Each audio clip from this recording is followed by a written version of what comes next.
At Sunday dinner, they said I was nothing. Then Monday's news shocked them. Natalie Flores, age 30, San Diego. Present day. Sunday dinner at my uncle's estate in La Jolla was as painful as I'd predicted. The ocean shimmered beyond the terrace, but inside, crystal stemware clinked, and the air was thick with self-congratulation. Every bite of my aunt's dry prime rib was seasoned with someone else's success story. "Daniel just made VP at Ridgewell Capital," my cousin Julia announced, beaming like she'd been promoted too. "Oh, that's wonderful," Aunt Sophia chimed in. "And Mateo's firm is going public next quarter. He's overseeing the IPO himself." I sat silently at the far end of the long marble table, nursing the wine I'd brought. None of them noticed it was a 1999 Chateau Margaux. They were too busy chasing validation to taste quality. "And you, Natalie?" my mother finally asked, voice light but sharp. "Still doing, what is it again, freelance coding?" A few chuckles circled the table. I gave a nonchalant nod. "Still working on some projects." "Projects," my stepfather said, swirling his glass. "Meanwhile, your cousins are out there building companies and climbing ladders. When are you going to get serious?" If he'd bothered to open the morning paper tomorrow, he'd find out that my freelance projects had included founding Lyratech, a company quietly acquired by Apple on Friday for $48,700,000,000, 0 cents. "She's always been unconventional," Aunt Sophia offered with a tight smile. "If you ever want something stable, dear, Mateo's company has some entry-level positions. Maybe in QA?" Mateo gave me a patronizing nod. "Always need junior devs." I smiled politely, resisting the urge to say that I now owned 78% of his firm after a quiet acquisition by my holding company last quarter. By Monday, HR would notify him. "Natalie just needs a little direction," my mother added, pouring more wine. "Not everyone has Julia's drive or Mateo's instincts." "It's about real choices," Julia said, flicking her diamond bracelet. "Degrees from real schools, not those remote programs." Those remote programs had earned me research fellowships in quantum encryption that now formed the backbone of the iPhone's next-gen security features. But none of them had ever asked. "I just picked up a new Audi," Daniel added, eager to shift attention. "Partner package perks." How quaint. Tomorrow, the world would know, and by dinner next Sunday maybe they'd finally stop asking what I was working on. Or maybe I'd let them keep wondering. 0 to 60 in 2.6 seconds. "Nice," I murmured, as Daniel showed off his new RS7, pretending I wasn't picturing the electric hypercar prototype stored in my private La Jolla garage. The matte silver Aspark Owl alone cost more than his firm's quarterly bonuses combined. "You just need to aim higher, Natalie," Julia said, her tone syrupy with superiority. "We all have real careers, equity, mortgages. You can't just coast forever. What do you actually do all day?" I glanced at my watch. Discreet, understated, and worth more than Julia's Tesla. In 13 hours, the New York Stock Exchange would open, with a press release that would rewrite the future of tech. And my place in it. But sure, let's talk mortgages. "More salad, sweetheart?" Mom offered, her pity dressed in politeness. "You've lost weight. That's good." I smiled and declined. My minimalist black dress was Valentino. My diamond studs had a GIA certification, longer than Julia's resume, but I wore them like I wore my power. Quietly. "Been reading about the markets," Uncle Javier chimed in. "These AI companies are the future. Of course, most of them are just vaporware. Doesn't take much to start one these days." My company, Lyratech, wasn't just started. It had quietly acquired Mateo's hyped firm through a Delaware shell corp, and tomorrow Apple would finalize buying us both for $48,700,000,000, 0 cents. "Funny you mentioned that," Mateo smirked. "My company's unveiling something big this week, real next-gen stuff." I nearly laughed into my glass. His big unveil would be buried by news that he was no longer CEO. "Remember when Natalie said she was going to change the world?" Julia cackled, stabbing her steak. "How's that going, Nat?" My phone buzzed. One final confirmation from legal. Press materials were queued, headlines drafted, Forbes, TechCrunch, Bloomberg, all ready. Just making progress, I said simply, savoring my wine. No one noticed. The show went on. Their assumptions stayed firm. The family's hierarchy remained unshaken. For now, the dinner dragged another hour, each brag more hollow than the last. Then, Matteo leaned back smugly. You guys seen the buzz around some stealth AI firm? Lyratech? Rumor is it's run by a Stanford genius, or someone out of MIT. Or Harvard, Julia added, swirling her wine. I raised my glass with a small smile. Who knows? Because tomorrow, they all would. Probably someone with real credentials, Julia said, swirling her wine. Not community college classes like Natalie. Those community college classes were actually graduate-level quantum research conducted under pseudonyms at 3 international universities. But of course, no one at this table had ever asked what I actually studied. Wall Street Journal called it the most disruptive innovation since the internet, Daniel chimed in. Markets going nuts trying to guess who's behind it. Speaking of markets, my father leaned over with his usual disappointed grimace. Have you started that retirement account I mentioned? You're 30 now. With your career path, or lack thereof, it's time to think about the future. I thought about the offshore accounts holding over $2.3 billion, 0 cents, in pre-IPO equity, my real estate portfolio in 8 countries, and the private island I'd quietly purchased off the coast of New Zealand last month. I'm working on it, I said mildly. We just want you to land somewhere, dear, my mom added. Everyone else is so established, and you're still exploring. My phone buzzed softly in my lap. Final confirmation from Microsoft Legal. The acquisition of Lyratech was complete. By morning, I'd be one of the wealthiest self-made women in American tech history. Maybe Natalie could invest in Matteo's startup, Aunt Sophia offered with the same fake warmth she used at every holiday. Just something small. Could be a great learning experience. Matteo chuckled. Our minimum is $5 million. Probably not quite Natalie's bracket. I bit back a smile. The acquisition paperwork for his firm via one of my holding companies was sitting on my attorney's desk. By this time tomorrow, Matteo would be reporting to one of my junior VPs. I saw a coding boot camp on Instagram, Julia added. Way more useful than chasing some mystery project. That mystery project had just reshaped the future of artificial intelligence. Tomorrow's tech coverage would explain it better, right under my headshot and a full bio spread. More wine, Natalie? My mom asked, her tone oozing condescension. At least you get to enjoy some of the perks your cousins bring in. I politely declined and glanced at my watch. 11 hours to market open. 11 hours until their entire worldview crumbled. You know, Daniel began pompously. Success is about bold moves, stepping up, not hiding behind side projects. My phone lit up again. Embargo lifts at 6 a.m. Pacific. All networks on standby.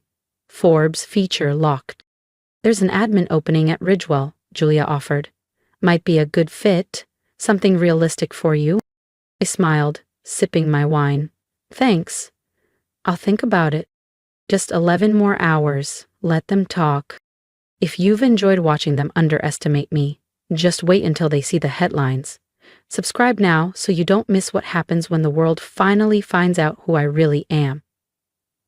The irony was intoxicating. By this time tomorrow, my net worth would surpass everyone at that table, combined and multiplied by 1,000. You remember when Natalie said she was going to revolutionize technology? Matteo chuckled, swirling his 3rd glass of Cabernet. Back in high school, how's that going, Nat? I offered a faint smile, thinking about the AI architecture we just licensed to the Department of Defense and 12 Fortune 100 firms. Still working on it. That's the issue, my father grumbled. Always working, never delivering. When are we going to see actual results? Tomorrow should be interesting, I murmured. My mother leaned in. Did you finally accept that front desk position at Ridgewell? You know, the one Julia mentioned? Not exactly. I stood, folding my linen napkin with care. Thanks for dinner. I've got an early meeting. A meeting, Julia said with a smirk, with your app developer buddies in some co-working space? Actually, it was a private strategy session with Microsoft's executive board, followed by a press event at their global headquarters. But they'd learn soon enough. Don't forget next Sunday, my mom called as I walked toward the door. And maybe wear something a bit more polished. Elizabeth's hosting at her new place in Del Mar. I paused briefly, glancing back at their self-satisfied expressions, blissfully unaware. I might be busy next Sunday, I said softly. Work's about to get very demanding. Because the most exquisite kind of justice isn't loud. It's letting people stew in their own arrogance, right until everything flips. And tomorrow, everything would. I will assist in everything. Monday morning arrived cool and cloudless, a perfect day to rewrite the narrative. From my penthouse office, overlooking downtown San Diego, I watched the sunrise glow against glass towers. My phones hadn't stopped buzzing since midnight. Julia, why are journalists outside my gate? Mateo, why is our acquisition frozen? Mom, sweetheart, CNBC just showed your face. I didn't reply. After years of their smirks and dismissals, they could find out with the rest of the world. 5 minutes to market open, my assistant said from across the room. All networks are ready. Microsoft's CEO is prepped. I rose, smoothing the collar of my charcoal Armani suit. The era of hiding behind simplicity was over. Breaking news rolled across every major screen, and for the first time, they'd finally see me. Not the version they dismissed, but the one who had quietly built an empire. Microsoft acquires Lyratech for $48 billion, $700 million, 0 cents, largest private tech deal in a decade. The headline blazed across every major financial network. My phone lit up in rapid succession. Dad, Natalie, is this some kind of mistake? Julia, that can't be you on Bloomberg. Mateo, why is my company's stock redirecting to Lyratech's site? The morning shows were running my life story on loop, the hidden mind behind AI's quantum breakthrough, and secret CEO reveals identity, the woman who rewired tech's future. From across the room, my assistant's voice was calm but amused. Your family is downstairs, trying to get past security. I sipped my coffee and turned to face the sunrise over the skyline. Not yet, I said. Let them watch it from the lobby. Like everyone else. Every business outlet was now showing clips from last night's dinner. Footage pulled from the discreet cameras I'd installed months ago. Their smug comments about boot camps and side projects were now playing over news crawls announcing historic valuation records. My phone buzzed again, Julia on speaker. Natalie, what is happening? Daniel just said his firm's top client was acquired by you? Oh, you mean that entry-level role you offered me? I said, casually scrolling through post-acquisition media coverage. Yeah, I'm a bit overqualified now. Mateo's voice followed, breathless. The acquisition docs, they're from you? You own us? Think of it as a family investment, I said with a measured smile, though we'll be making some changes, starting at the executive level. The elevator finally dinged. My parents, Julia, Mateo, walked in slowly, silenced by the panoramic view and the wall of screens bearing my name, my company, and my technology. My mother's voice cracked. You were just coding in your bedroom. Actually, I said, motioning to the real-time demo of Lyratech's AI suite. I was designing the neural core that now powers half the Fortune 100. Julia stared blankly. The online courses were quantum encryption research fellowships, I finished. The secret project you mocked just revolutionized 3 global sectors. My father sank into a leather chair, stunned. Why didn't you ever tell us? I looked at each of them, my voice low but clear. Would you have listened? Did any of you ever ask? And for the first time, they had nothing left to say. Not once had they shown genuine interest. Only comparisons. Only reminders that I was the different one. The screens in my office now displayed my net worth climbing by the second. $48 billion, $700 million, 0 cents. $53 billion, 0 cents. $59 billion, 0 cents. And rising fast as Lyratech's acquisition reshaped the entire tech landscape. But last night, Daniel began, his voice unsteady. You just sat there, while you what? I interrupted, eyes still on the data streams. Mocked my work? Dismissed my ambitions? Suggested receptionist jobs? You let us embarrass ourselves. No, I said, finally turning to face them. I gave you one last chance. One chance to see me, not your assumptions, and you failed. Mateo's hands trembled as he stared at his phone, his company's logo slowly morphing into Lyra text on the stock ticker. You planned this? All of it? Every minute, I said coolly. The dinner, the timing, the announcements. Call it a case study in strategic execution. On the news, anchors recounted my so-called mysterious years, footage rolled of the nondescript garage in Encinitas where I'd built my quantum infrastructure lab. Now, scientists were giving interviews about the breakthrough that had reshaped cybersecurity, healthcare modeling, and autonomous systems. Miss Flores, my assistant said, stepping in, the president has requested a private briefing on your AI applications, and the Nobel Committee is holding online too. My mother dropped into the nearest leather sofa. The Nobel Committee? Apparently, quietly revolutionizing quantum computing is noteworthy, I replied, though I understand it's not quite as respectable as the receptionist role you recommended. The monitors scrolled with breaking headlines. Tech's quiet queen. $50 billion, 0 cents startup no one saw coming. He built the future while they laughed. I assume you won't be coming to next Sunday's dinner, my mother asked weakly. I'm afraid I'll be busy, I said, smiling. Global board meetings, press briefings, potential prize ceremonies. You understand, real business. Because the best revenge isn't just proving them wrong, it's watching them sit in silence as their entire definition of success collapses. Security will see you out, I added, returning to my desk. I have companies to run. Companies? Julia echoed, pale. Yes, including Mateo's. Oh, and Julia, about that admin role you offered me? I looked up, deadpan. We hold high standards here at Lyratech, but feel free to apply with the others. The elevator doors finally closed, taking their shocked faces with them.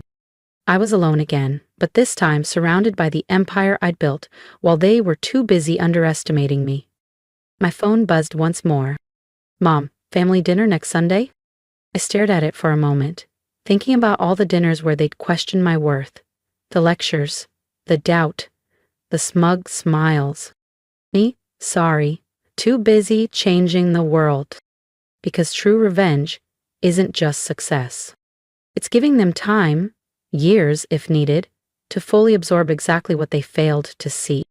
And now, I had all the time in the world. If you've ever been underestimated by family, friends, or even yourself, then you already know part of my story. They didn't see me. Not really. They saw a label, a role, a version of me that fit their expectations, and for years, I stayed quiet. I let their assumptions fill the silence. But I wasn't idle. I was building, I was learning, I was working late nights when no one was watching, and when the world finally saw what I'd created, it wasn't just success, it was a reckoning. So if this story resonated with you, I want to hear from you. Leave a comment below, tell me about a time someone doubted you, and what you did about it. Tell me what you're working on that no one understands yet. Or just say hello, so I know you're out there building quietly like I once did.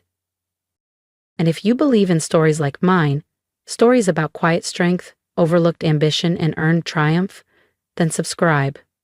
Not just to follow what happens next in my journey, but to be reminded that your journey matters too.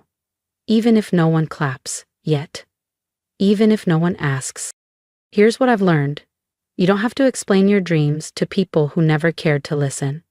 You don't have to shrink to make others comfortable. Let your results speak. Let your work shine. Let your success be the answer. Because sometimes the best revenge isn't loud. It's undeniable. Subscribe to the channel, support the quiet ones, and don't forget, your story is still unfolding. Let's write the next chapter together.